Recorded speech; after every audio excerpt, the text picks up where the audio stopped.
ഇന്ന് നടന്ന ഒരു അതിജീവിതകളുടെ ഒരു വിജയം കാണാൻ പറ്റും. അതെന്താണ്? ഹേമ കമ്മിറ്റി റിപ്പോർട്ടിന് ശേഷം സിവിൽ സമൂഹം പ്രതീക്ഷിച്ചത് കേരളത്തിൽ സ്ത്രീ സുരക്ഷയ്ക്ക് കാര്യമായ പ്രതിസന്ധിയുണ്ട്. കാര്യം സ്ത്രീകൾക്ക് പരാതി കൊടുക്കാൻ മുന്നോട്ട് വരാൻ ധൈര്യമില്ലാത്തൊരവസ്ഥ നമ്മൾ കേരളത്തിൽ കണ്ടതാണ്. എന്ത് റെഫ്യൂട്ട് ചെയ്താലും അതൊരു നഗ്നസത്യമായി നമ്മുടെ മുമ്പിലുണ്ട്. കാര്യം അതിൽ പ്രതിയായ മുകേഷിനെതിരെ നടപടിയെടുക്കാൻ മടിച്ച ഒരു സംവിധാനം നമ്മുടെ മുമ്പിലുണ്ട്. അപ്പോൾ ആ കമ്മിറ്റി റിപ്പോർട്ടിന് ശേഷം കേരളത്തിൽ അങ്ങനെ ഒരു ധാരണ ഉണ്ടായിരുന്നു.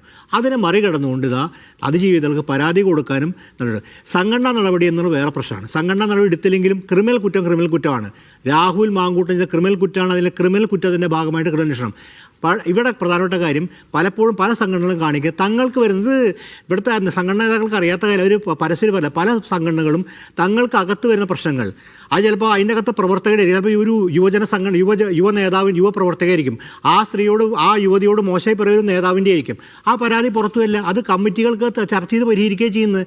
അതായത് വലിയ ക്രിമിനൽ കുറ്റം ഒരു സഹപ്രവർത്തകൻ്റെ വീട്ടിൽ കടന്നു കയറി അവിടുത്തെ അദ്ദേഹത്തിൻ്റെ ബന്ധുവിനെ ചിലപ്പോൾ പീഡിപ്പിക്കാൻ ശ്രമിച്ചായിരിക്കാം. ആ പരാതി പുറത്തു വരില്ല. അത് വെറും ഞരമ്പ് രോഗമായി മാത്രം മാറും. അപ്പോൾ ആ പരാതി ക്രിമിനൽ കുറ്റമായി മാറാത്ത സാഹചര്യത്തിന് വ്യത്യസ്തമായിട്ട് ഇവിടെ ക്രിമിനൽ കുറ്റം രജിസ്റ്റർ ചെയ്യപ്പെട്ടിരിക്കുന്നു. അത് കേരളത്തിലെ അതിജീവിതകളുടെ വലിയ വിജയമായിട്ട് കാണണം.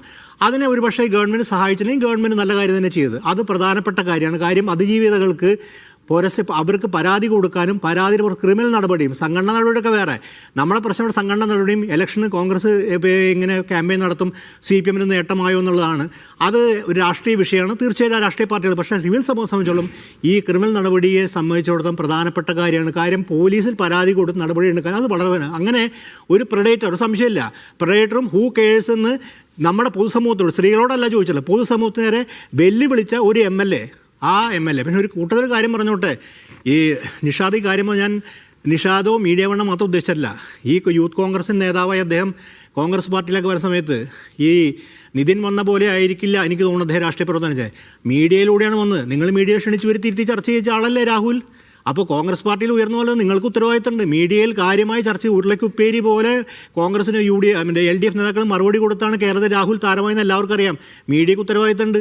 അദ്ദേഹം അപ്പോൾ നിങ്ങളും ഈ കോൺഗ്രസിനെ പോലെ തന്നെയാണ് അവരുടെ നേതാക്കളെ പോലെ നിങ്ങൾക്ക് പരാതി ഉണ്ടായിരുന്നു. ആരും നിങ്ങളോട് വിളിച്ച് നമ്മൾ ആരും റിവീൽ ചെയ്യില്ല. ഏത് മീഡിയ ആൾക്കാർ റിവീൽക്കാർ അവരോടും ചിലപ്പോൾ പറഞ്ഞു കാണും കാര്യം ഇദ്ദേഹത്തിന് ഇങ്ങനെ പരാതി ഉണ്ട് നിങ്ങൾ സീരിയസ് എടുത്തോ. കേരളത്തിലെ ചാനലുകൾ വലിയ സ്റ്റാറായിരുന്ന ആൾ ആ സ്റ്റാർഡത്താണ് അദ്ദേഹം രാഷ്ട്രീയ നേതൃത്വത്തിലേക്ക് വരുന്നത്. അപ്പോൾ ഈ കോൺഗ്രസ് പാർട്ടിയെ മാത്രം കുറ്റം പറഞ്ഞിട്ട് കാര്യമില്ല. കാര്യം മീഡിയയ്ക്കും അദ്ദേഹം ഏത് മീഡിയയിൽ അദ്ദേഹം ഇല്ലാതിരുന്നത്? ഏത് മീഡിയ അദ്ദേഹം രാഷ്ട്രീയ സമരംഗത്തൂടെ വന്ന ആളാണെന്ന് എനിക്ക് തോന്നുന്നില്ല. അപ്പോൾ ഈ പ്രശ്നമൊക്കെ അവിടെ നിൽക്കുന്നുണ്ട്. പക്ഷേ എന്നിരുന്നാലും പൊതുസമൂഹത്തിൻ്റെ കാഴ്ചപ്പാടിൽ നിർണായകമാണ് ഇത്. ആ നിലയൊരു കാര്യം കൂടി പറയാം.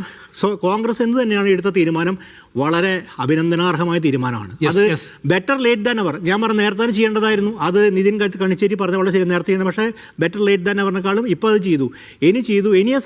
ഇനിയാണ് അതിൻ്റെ പ്രധാന ഭാരം ചുമക്കേണ്ടതില്ല എന്ന് കോൺഗ്രസ് സ്വീകരിച്ച സമീപനത്തെ നമ്മൾ അഭിനന്ദിക്കണമെന്നാണ് അദ്ദേഹത്തിൻ്റെ പോയിന്റ്.